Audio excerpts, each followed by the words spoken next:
ভাববেন আগামীকাল দর্শনার এই মাঠে ফজরের নামাজের পরে আপনার জানাজা হবে। আচ্ছা, আমি যে বললাম কথাটা, এটা কি খুব অবাস্তব কথা বলেছি? যে কারো জানাজা কালকে এই মাঠে হতে পারে না, পারে না, পারে না। ভাববেন যে কালকে জানাজা আপনার হবে এই মাঠে। 2 নাম্বার কথা, চোখটা বন্ধ করে ভাববেন আপনি 3.5 হাত মাটির কবরে সাদা কাফনের কাপড়ে প্যাকেট হয়ে শুয়ে আছেন। আমি চোখটা বন্ধ করছি, আশা রাখবো চুয়াডাঙ্গাবাসী, দর্শনাবাসী আমার সঙ্গে চোখটা বন্ধ করে ফেলবে। এভরিবডি ক্লোজ ইউর আইস, চোখটা বন্ধ করেন। আমার মায়েরা, বোনেরা, যদি আপনারা সত্যি কোরআনকে ভালোবাসেন, আসিফ হুজুরকে সম্মান করেন, আমার আবদার অনুযায়ী চোখটা বন্ধ করে ফেলেন সবাই। আমি কাউকে আর দেখতে পাচ্ছি না। এখন আমি বিশ্বাস করব দর্শনাবাসী আমার বিশ্বাসটা ভাঙবে না, এটা আমার বিশ্বাস। চোখ যদি বন্ধ হয়ে যায়, মাথাটা হালকা নিচু করবেন, মাথাটা। আমি কাউকে দেখতে পাচ্ছি না, বাট আমার বিশ্বাস সবার মাথা নিচু চলে গেছে, এটা আমার বিশ্বাস। আমিও আমার মাথাটা নিচু করলাম। আমি 1 থেকে 5 গুনছি। সকলেই ভাববেন আপনি লাশ হয়ে কবরে শুয়ে আছেন। 1, 2, 3, 4, 5। মাথা উঁচু, চোখ খোলেন সবাই। আমার দিকে তাকান, চোখ খুলে আমার দিকে তাকান। নিজেকে একটা প্রশ্ন করেন, আমি যদি আজকে এই দর্শনার মাহফিল থেকে যাওয়ার পথে মারা যাই, কথার কথা, আচ্ছা আমি কি আমার জীবনে এমন কোন আমল এই পর্যন্ত করতে পেরেছি যে আমি গ্যারান্টি দিয়ে বলতে পারবো যে আমি যদি এখন মারা যাই, ইয়েস, আমার আমলের দ্বারা আমার কবরটা জান্নাতের বাগান হয়ে যাবে? নিজেকে বলেন তো, আছে কি এমন কোন আমল আপনার জীবনে? দেখবেন আপনার মন বলবে নাই, আমার মন বলছে নাই। আমাকেও আমার মন বলছে, আসিফ তোর জীবনে এমন কোন আমল নাই যে তুই এখনই মরলে তোর কবরটা এখনই জান্নাতের বাগান হয়ে যাবে। একটা কথা বলে ফেলি, রাগ করবেন না কেউ। আমি যদি চেয়ার থেকে এখন নেমে যাই, অনেকের পকেট চেক করি। আবার বলছি, রাগ করবেন না, আমার কথা আমি বোঝাবার স্বার্থে বলছি। এখানে এমনও লোক খুঁজে পাওয়া যাবে যার পকেট চেক করলে এখন বিড়ির প্যাকেট খুঁজে পাওয়া যাবে। কেউ কারো দিকে তাকাবেন না। আমি সো সরি। না না, হাসছে কে? এইটা নির্লজ্জতা ছাড়া কিছুই না। যদি আপনি হাসেন, মাহফিল শুনতে আসছে, বিড়ির পকেট, বিড়ি তার পকেটে আছে। ইভেন আমার কথা যদি বিশ্বাস না হয়, খেয়াল করবেন, যাওয়ার সময় কিছু লোক মাহফিল থেকে বের হতে দেরি, বিড়ি টানতে দেরি হবে না। এখানে এমনও যুবক আছে, ওর ফোনটা আমি যদি পকেট থেকে বের করে নেই আর বলি you just have to unlock your phone right now, এখনই আনলক করো। আমি বলছি না 100-এ 100 আছে, তবে এমনও যুবক থাকতে পারে যার মোবাইল ফোনটা চেক করলে তার গার্লফ্রেন্ডের ছবি সহ অনেক মেয়ের উলঙ্গ ভিডিও ছবি খুঁজে পাওয়া যাবে। যুবক, আমি অনেক বোনদেরকে দেখলাম পুরো রাস্তায় বোরকাওয়ালি আমার প্রিয় সম্মানিতা মা এবং বোনেরা দাঁড়িয়েছিলেন। আমি বলতে চাই হক কথা, এটা বলতে আমার কোনো লজ্জা নেই, আমার কোনো বাধা নেই। আজকের মাহফিলে এমনও মেয়ে আসতে পারে যেই মেয়েটা গতকাল শুক্রবার তার বয়ফ্রেন্ডের সঙ্গে পার্কে বোরকা পরেই প্রেম করে দর্শনায় ফিরে আসে, থাকতে পারে। এর কারণটা কি? আজকালকার বোরকা হয়ে গেছে জাস্ট একটা শো অফের মতো। ইভেন অনেক মেয়ে যারা পার্কে প্রেম করে, এদের বেশিরভাগ মেয়ে বোরকাওয়ালিরাই প্রেম করে বেড়ায়। দর্শক ভাড়া দেখলেই মনে হবে यार ये लड़की तो अभी के अभी जन्नत से भाग के दुनिया में आई है माशाअल्लाह। কিন্তু মেয়েরা যখন পার্কে বোরকা পরে প্রেম করে বেড়ায়, আমার বলতে মনে চায় উপরে ফিটফাট, ভেতরে পুরোটাই সদর ভাব। এই জন্য যুবকদেরকে আবদার রাখবো, মুরব্বীদেরকে আবদার রাখবো, আপনি যদি একজন স্বামী হন, আপনার বউকে বলে দিবেন, তুমি যদি আমার থেকে তালাক খেতে না চাও, বাহিরে বেপরদায় বের হওয়া যাবে না।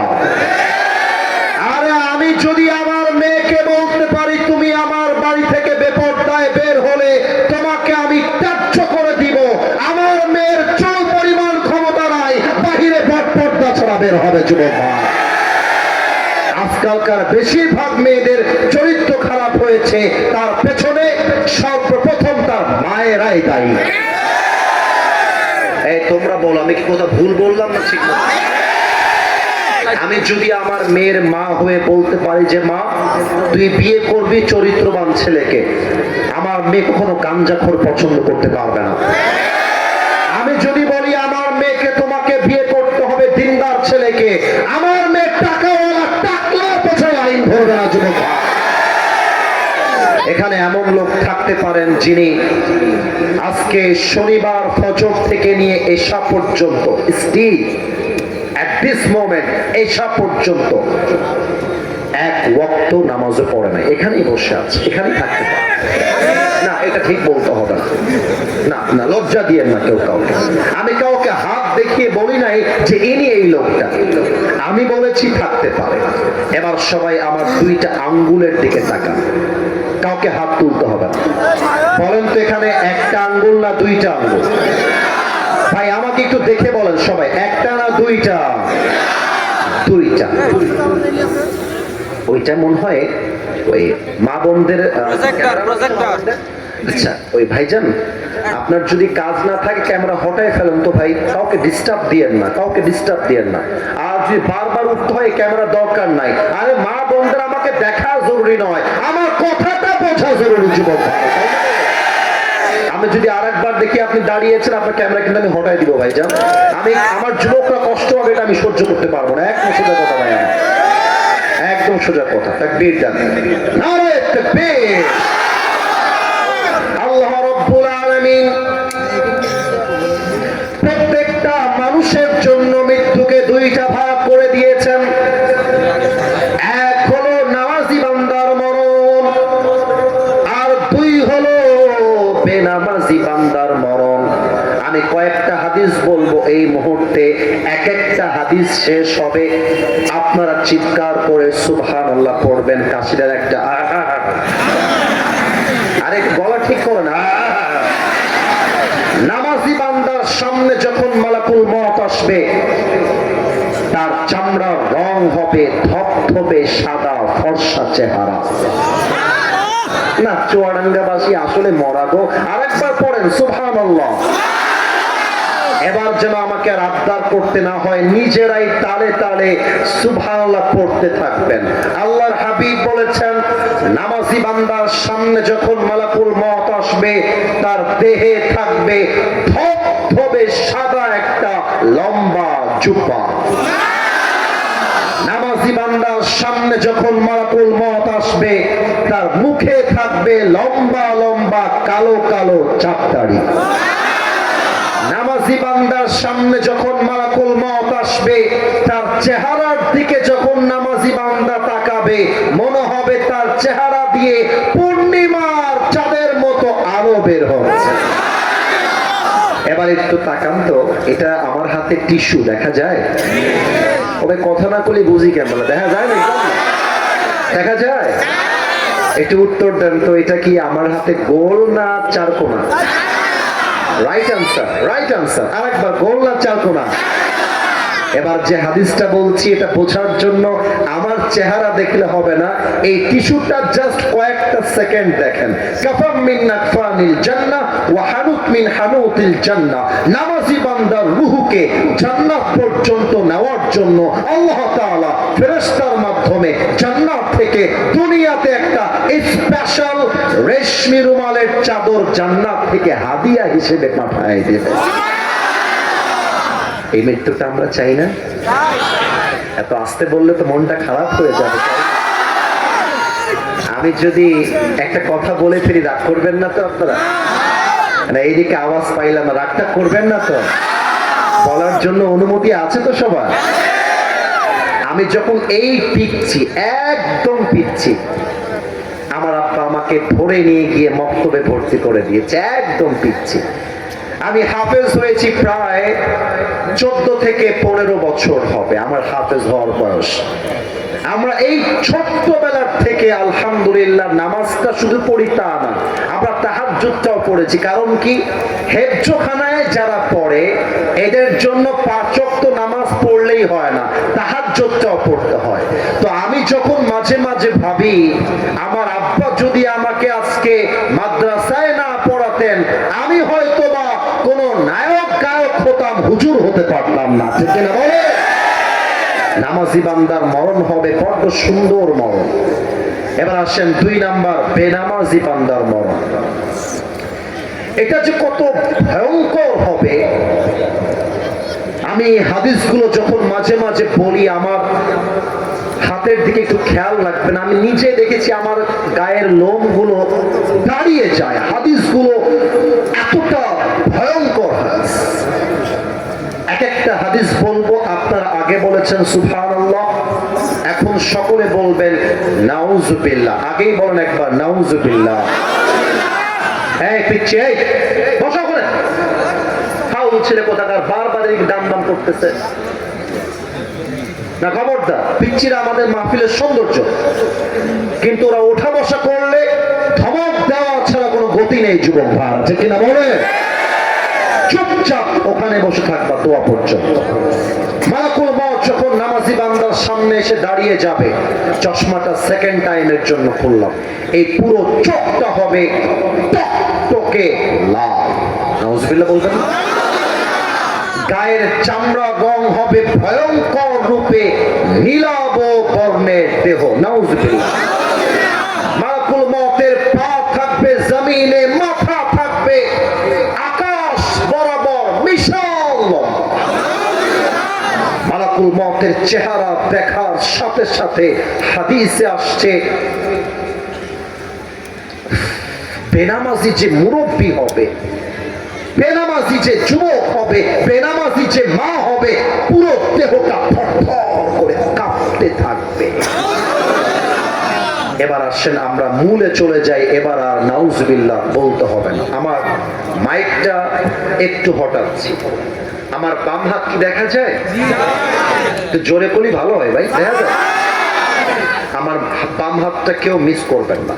মালাকুল মউত তার বাম হাতটা পেছনের দিকে নিবে, পেছন থেকে বেনামাজি রূহের দিকে একটা থাবা মারবে। রূহটা যখন এভাবে ছিঁড়ে বের করবে, হাদিসে আসছে একটা জীবিত ছাগলকে যাবেহ না করে তার চামড়া কেউ যদি ব্লেড দিয়ে ছিঁড়ে ফেলে, ওই ছাগলটার যে পরিমাণ কষ্ট হয় তার চাইতে 70 গুণ বেশি কষ্ট দিয়ে বেনামাজির রূহকে কবজ করা হবে। বলেন নাউজুবিল্লাহ। এই ওয়াজ শুনেও কেউ যদি আজকে ফজরের নামাজ না পড়ে, বিশ্বাস করেন তার মতো কপাল পোড়া এই পৃথিবীতে দ্বিতীয় আর কেউ হতে পারে না। এবার একটা প্রশ্ন করবো, যা উত্তর 95% ভুল আসতে পারে, একটু অ্যালার্ট হয়ে যান। বরং তো মাইয়াতকে যখন কবরে দাফন করা হবে, 2 জন ফেরেশতা এসে মাইয়াতকে মোট কয়টা প্রশ্ন করবে? 3টা না 4টা। You are right and they are right, 4টা বলেছে। আচ্ছা, আমি প্রশ্ন করছি, সবাই মিলে উত্তর দেন। প্রথম প্রশ্ন, মার রব্বুক? আমাদের রব কে? না, দর্শনার সাউন্ড হয় নাই। আমাদের রব কে? আল্লাহ আমার রব। পাওয়া গেছে অডিয়েন্স? আরেকবার, আল্লাহ আমার রব। দমে দমে তনু মনে তারি অনুভব, তোমার দুনিয়াতে আমি যেদিকে তাকাই, অথই নেয়ামতে ডুবে আছি সবাই। পাখালির কণ্ঠে শুনি তাসবিহ করো রব, তাসবিহ করো রব। পড়েন, আল্লাহ আমার রব। আমার একটা মাহফিলে বাধা দেওয়া হয়েছিল, কেউ কি দেখেছেন?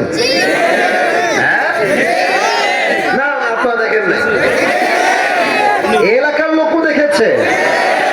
আচ্ছা, আমি কি বলেছিলাম?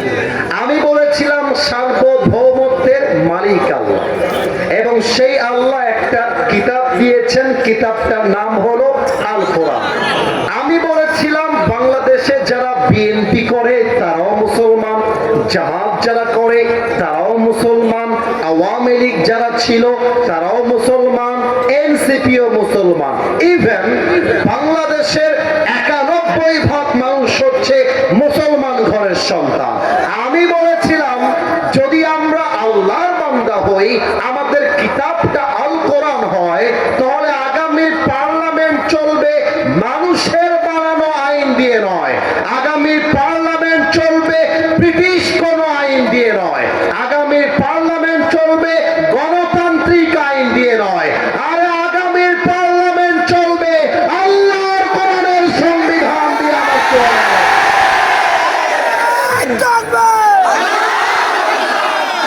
এই কথা আমি কেন বললাম? Stop stop. এই কথা আমি কেন বললাম? উনি ডান পাশ থেকে আমাকে কাউন্টার দিয়ে বলেন, হুজুর রাজনৈতিক বক্তব্য দেওয়া যাবে না। আপনারা আমার ভূমিকা দেখেছেন, আমি স্পষ্ট ভাষায় বলেছি বাংলাদেশ চলবে আল কোরআন দিয়ে। এটা কোনো রাজনৈতিক বক্তব্য নয়, এটা 18 কোটি মানুষের কলিজার দাবি। আগামী বাংলাদেশ চলবে আল্লাহর কোরআন দিয়ে। আমার জোড়া এবং লাস্ট পর্যন্ত উনি আমাদের সামনে ক্ষমা চাইতে বাধ্য হয়েছেন। অতএব যারা বলবে রব আমার আল্লাহ, খালি আল্লাহ আমার রব বললেই হবে না।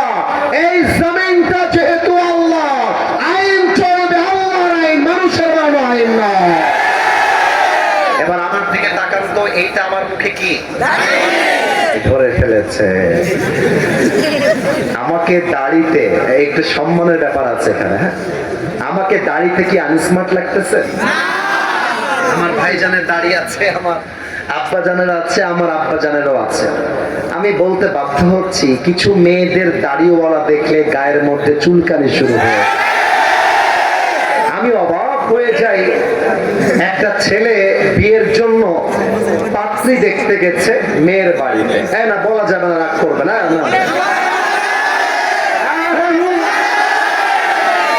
এখন বিয়ের জন্য কথাবার্তা মোটামুটি ফাইনাল, মেয়ে রাজি, মেয়ের বাবা মা সবাই রাজি। এখন যুবকটা যখন বাড়ি থেকে বের হয়ে যাবে, মেয়েটা পেছন থেকে ডাক দিয়ে বলছে, ভাইয়া একটু কথা বলা যাবে? এই মেয়ে এরকম ঢং করে না? দেখবা বয়স হয়েছে 35 বা 30 বা 25, এমন একটা ভাব মনে হবে যে ভাজা মাছটা উল্টায় খাইতে পারে না। খালি বিয়ে করে ঘরে তুলবা, দেখবা রাজরানী নয় কাল লাগিনি বিয়ে করে বাড়িতে নিয়ে আসে। যুবকটা বলছে, আরে ইয়ার সব কুছ তো ঠিকঠাক ही था, लेकिन अचानक क्या हो गया? ব্যাপার কি? সবই তো ঠিকঠাক ছিল। এখন যুবকটা সাইডে আসছে না, আমি হাসির জন্য বলছি না, একটু পরে বুঝবেন আমি কেনই কথা বলতেছি। তো মেয়েটা বলতেছে, আমি আপনার সঙ্গে আলাদা কথা বলবো, এখানে কেউ থাকা যাবে না। তো যুবকটা বলছে, যেহেতু আমি ইসলামী শরীয়তকে মানি, আমি আপনার সঙ্গে আলাদা কোনো রুমে যেতে পারবো না, বাট সাইডে যেতে পারি, আমার আব্বা আম্মা ওই পাশে থাকবে। মেয়েটা বলছে ওকে, দ্যাটস ফাইন, চলবে, সমস্যা নেই। তো এবং মেয়েটা এবং ছেলেটা দেওয়ালের কাছে আসছে। তো মেয়েটা যুবকটাকে বলছে, দেখেন আপনার সব কিছু আমার পছন্দ হয়েছে, একটা জায়গায় আমার ঘোর আপত্তি আছে। যুবকটা বলছে, কি প্রবলেম আমাকে বলেন, আমি সলিউশন দিব। মেয়েটা বলতেছে, দেখেন আপনার মুখের যে দাড়িটা আছে, আমাকে বিয়ে করতে চাইলে এটা ক্লিন শেভ করে ফেলতে হবে। এটা তো মুসলমানদের নাউজুবিল্লাহ হইতে পারে না, জোরে বলেন নাউজুবিল্লাহ। যুবকের মাইন্ড স্ট্রাইক করছে, আরে আজীব কথা, এটা আমার নবীর সুন্নতের দাড়ি। যুবকটা বলছে, আপনার মতো হাজার মেয়ে আমাকে রিজেক্ট করলেও আই ডোন্ট কেয়ার। আমার কথা একটা, আমার দাড়ির জন্য যে আমাকে বিয়ে করতে চায় না, সে তো আমার বাড়ির বউ হওয়ার যোগ্যতাই রাখে না। আরে যেই না আমাকে দাড়ির জন্য বিয়ে করতে চায়, সেই তো আমার বাড়ির বউ হওয়ার যোগ্যতা রাখে। তুমি কি এই ব্যক্তিকে চেনো? আপনি দাড়ি রাখবেন না, নবীর আদর্শ মানবেন না, নবীর পোশাক পরবেন না, আর বলবেন হাদা নবিয়ুনা মুহাম্মাদুর রাসূলুল্লাহ সাল্লাল্লাহু আলাইহি ওয়াসাল্লাম, তাও হবে না, তাও হবে না। আরে নবী আমার নবী বলার আগে নবীর আদর্শ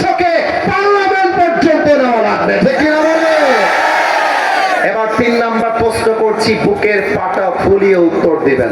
বলেন তো আমাদের ধর্মের নাম কি? এতটা আসতে চাইনি, আরো জোরে চেয়েছি। আমাদের ধর্ম, ইসলামকে ধর্ম হিসেবে পেয়ে আমরা খুশি না বেজা?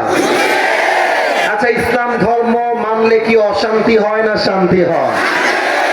ওসমান হাদিকে যারা খুন করে পালিয়ে গিয়েছে, ইসলামের আইন দিয়ে আইন পাশ করেন, ওকে যারা মাথায় গুলি করেছে ওদেরকেও ঢাকার জাতীয় মসজিদ বাইতুল মুকাররমের সামনে মাথায় গুলি করে হত্যা নয় পাশ করতে হবে। এটাই আমরা করে সম্ভব হয়।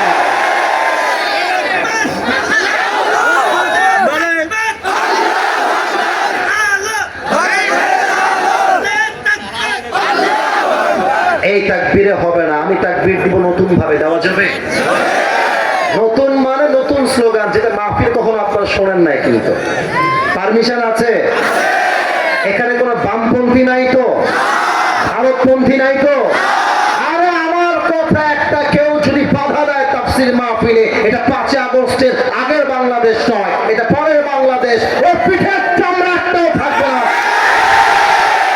আমি তাকবীরটা শিখাই দিচ্ছি, দেখা যাক আপনারা কতটুকু সাউন্ড দিতে পারেন।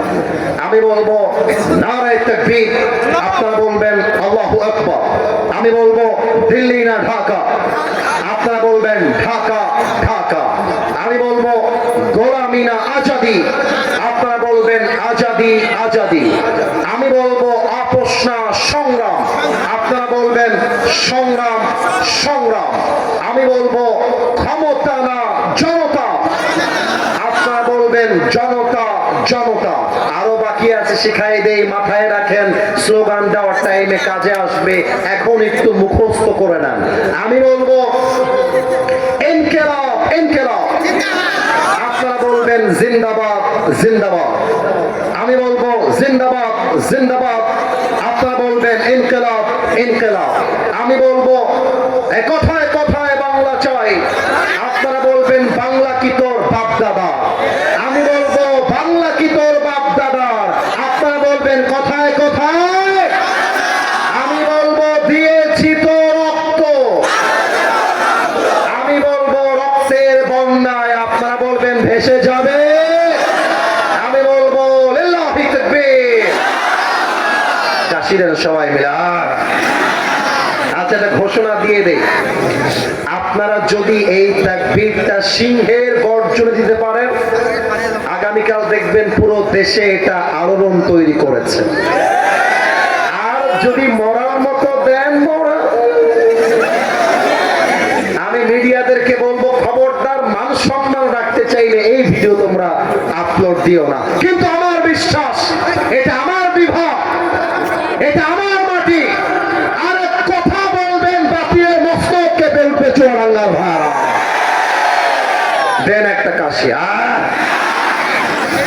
আমি 1 থেকে 3 গুনছি, নতুন স্লোগান দেওয়ার জন্য নিজেকে প্রস্তুত করে নেবেন। মুরব্বীদেরকে বলবো গামছাটা মাথায় বেঁধে আমার সঙ্গে স্লোগানে তাল মিলাবেন।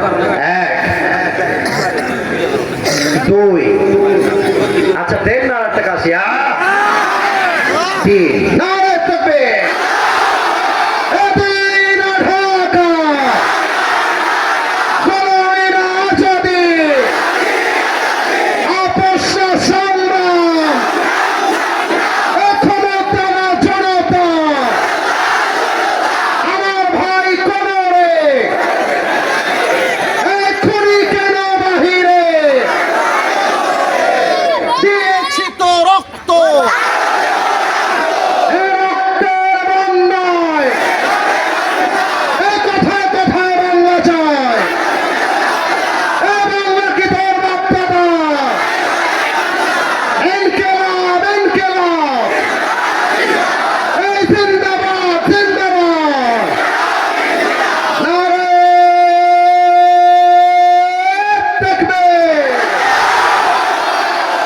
স্লোগানের যে সাউন্ড পেয়েছি, আমার মনে হয়েছে আমার সামনে কোনো বিড়ালের বাচ্চা নয়, সব সিংহের বাচ্চাগুলো আমার সামনে ঘরে বসে আছে।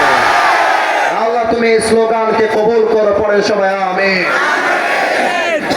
একটা প্রশ্ন আসছে, অনুমতি পাওয়া যাবে? আবারও চাই, অনুমতি পাওয়া যাবে?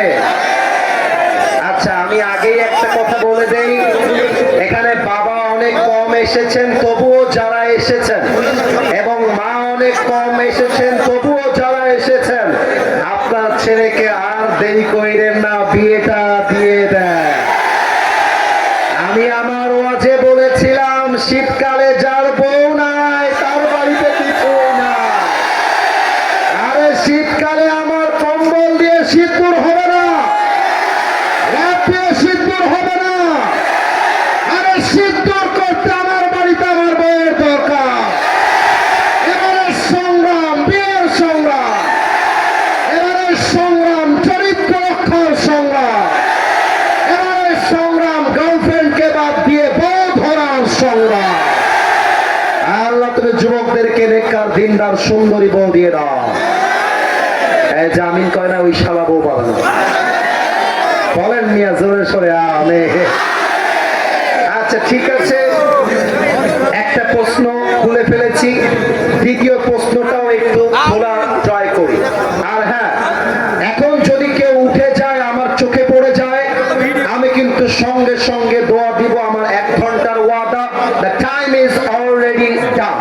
তবে সব জায়গায় নিয়ম কানুন দিয়ে টাইম মাপলে হয় না, মাঝে মাঝে ভালোবাসা দিয়ে তো যুবকদের জন্য টাইমটা পাল্টাতে হয়, ঠিক না? আচ্ছা, প্রথম প্রশ্ন পড়ার ট্রাই করি। আসসালামু আলাইকুম। আচ্ছা, ওয়ালাইকুম আসসালাম।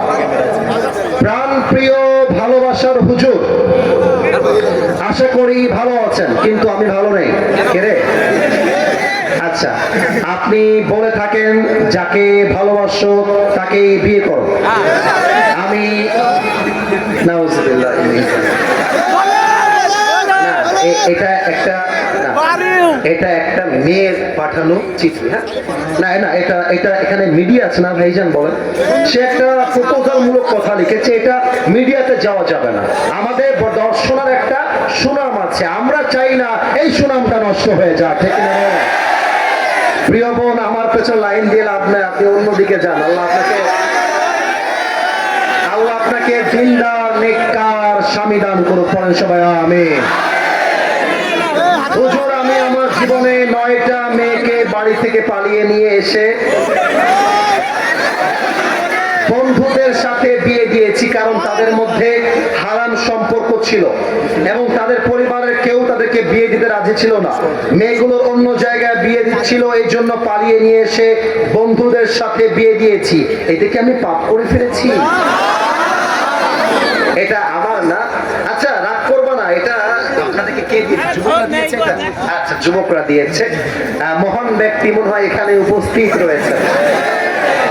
আমি তাকে বলবো, যাকে পছন্দ তাকেই আমাদেরকে বিয়ে করতে হবে। যুবক ভাই, তাহলে খেয়াল করবা, কার মেয়ে নিয়ে আসছো সাবধানে নিয়ে আসবা।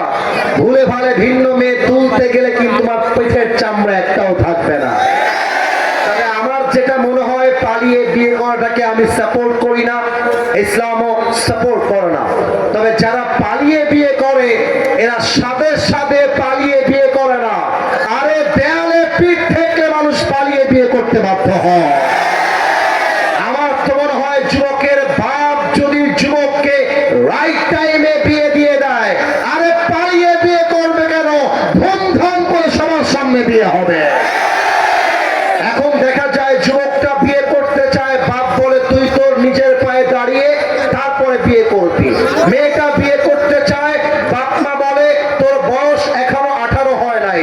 আমি দর্শনার কাছে প্রশ্ন রাখতে চাই, 18 বছরের আগে যদি একজন মেয়ে বিয়ে করতে না পারে, 16 বছরের মেয়ে টিকটকে নেচে বেড়ায়, এই আইনটা কোথায় থেকে আসবে? যুবক ভাই, 16 বছরের মেয়ে টিকটকে নাচতে পারবে, পার্কে গিয়ে প্রেম করতে পারবে, হোটেলে গিয়ে বয়ফ্রেন্ড নিয়ে নষ্টামি করতে পারবে, হালাল ভাবে বিয়ে করতে পারবে না।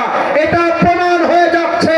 পার্লামেন্ট চলছে আল কোরআন দিয়ে নয়, পার্লামেন্ট চলছে পশ্চিমা আমেরিকার সভ্যতা দিয়ে। যুবক ভাই, আল্লাহ যুবকদেরকে হালাল ভাবে বিয়ে করার তৌফিক দান করে। পড়েন সবাই আমিন।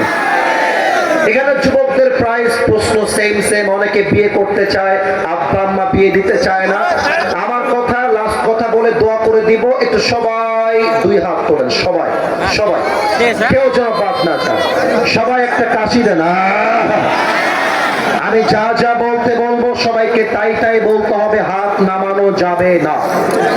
বলেন সবাই আওয়াজ দিয়ে একবার আল্লাহ। না, আওয়াজটা কমে গেছে। আল্লাহ। এবার দিল থেকে বলেন ও আমার আল্লাহ।